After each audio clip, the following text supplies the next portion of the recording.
ઓમ શ્રી ગણેશાય નમઃ. પૂર્ણ પુરુષોત્તમ ભગવાનની જય. જય શ્રી કૃષ્ણ. કાનાની પ્રિય ગોપીઓ, આપ સૌનું મારી ઓમ ડિવાઇન તથા યુટ્યુબ ચેનલ પર હાર્દિક સ્વાગત છે. આજે આપણે પવિત્ર અને પાવન પુરુષોત્તમ માસ વ્રત કથા સાંભળવા જઈ રહ્યા છીએ. ભગવાન શ્રી હરિને પ્રસન્ન કરવા માટે આપણે સૌએ આ કથાનું શ્રવણ કરવું જોઈએ. પુરુષોત્તમ માસ એક ખૂબ જ પવિત્ર અને દુર્લભ મહિનો છે, જેને અધિક માસ કે માળ માસ તરીકે પણ ઓળખવામાં આવે છે. આ માસ ભગવાન શ્રી કૃષ્ણનો અતિ પ્રિય માસ માનવામાં આવે છે.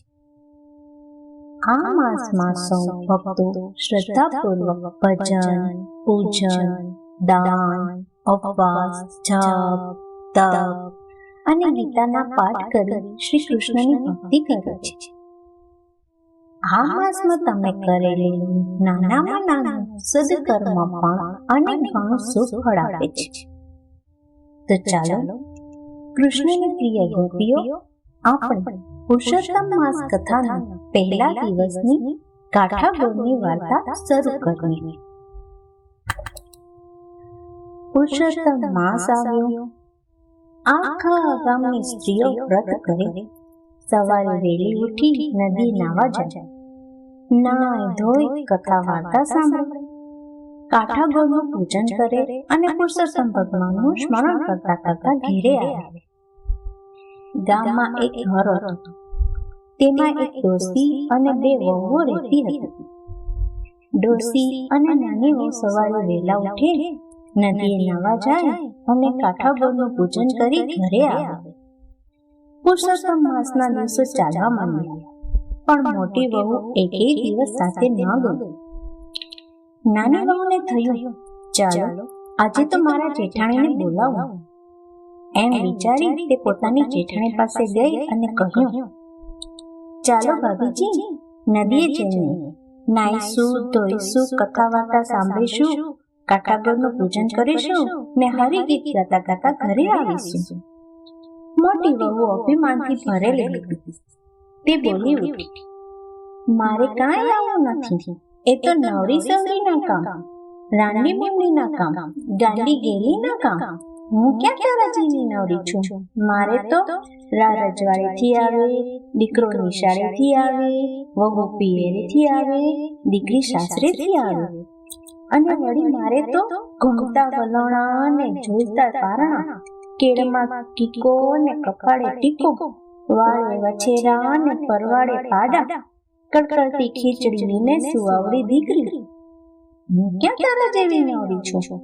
તું તારે કાઠા કુવા ગણતી ફર, નદી નાળે રખડતી ફર. નાની વહુને જેઠાણીની વાણી કડવી ઝેર જેવી લાગી. એ તો પુરુષોત્તમ રાયનું સ્મરણ કરતી સાસુને લઈને નદીએ નાવા ગઈ. મોટી વહુને ચારે કોર સરખાઈ હતી. એને વ્રત વર્તુલાની કાંઈ પડી નથી. એ તો ઊના પાણીની ત્રાંબા કુંડી ભરીને છબ નાઈને ધબ ધબ ધુએ, હાલરડા ગાઈને સુખડી ખાય. થોડા દિવસો વીત્યા અને કાઠા ગોળનો ભોગ થયો. આજે મોટી વહુને તો રજવાડેથી ન આવ્યા, દીકરો નિશાળેથી ન આવ્યો, વહુ પિયરેથી ન આવી, દીકરી સાસરેથી ન આવી. મોટી વહુ તો ધ્રુજી ઉઠી અને જુએ છે તો વાળે વાછરડા નહીં, પરવાળે પાડા નહીં, વલોણા ઘૂમતા નથી ને પારણા ઝૂલતા નથી. મોટી વહુને પોતાના અભિમાન માટે ખૂબ પસ્તાવો થયો. એ તો સવારે વહેલી ઉઠીને દેરાણી પાસે ગઈ. સાસુજીને પગે લાગી અને વિગતથી વાત કરીને કહ્યું, મારું તો ધનોત પનોત નીકળી ગયું.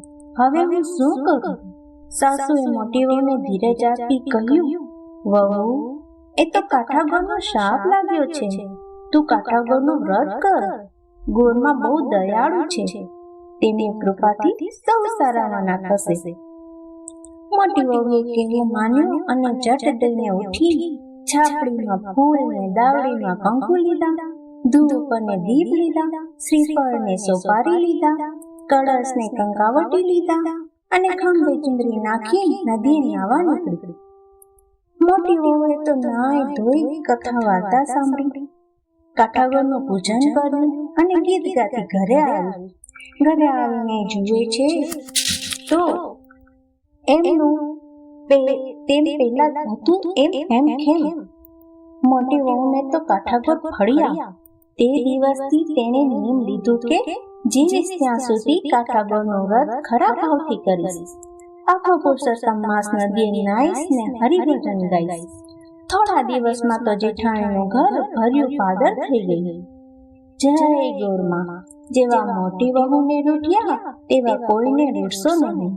જેવા મોટી વહુને ફળ્યા તેવા સૌને ફળજો. હે પ્રભુ શ્રી કૃષ્ણ, આ પવિત્ર પુરુષોત્તમ માસમાં અમને ભક્તિ, શ્રદ્ધા અને સારા કર્મ કરવાની શક્તિ આપો. જે કોઈ આ કથા શ્રદ્ધાથી સાંભળે કે કરે તેમના તમામ દુઃખ દૂર થાય અને તેમના જીવનમાં સુખ શાંતિ આવે.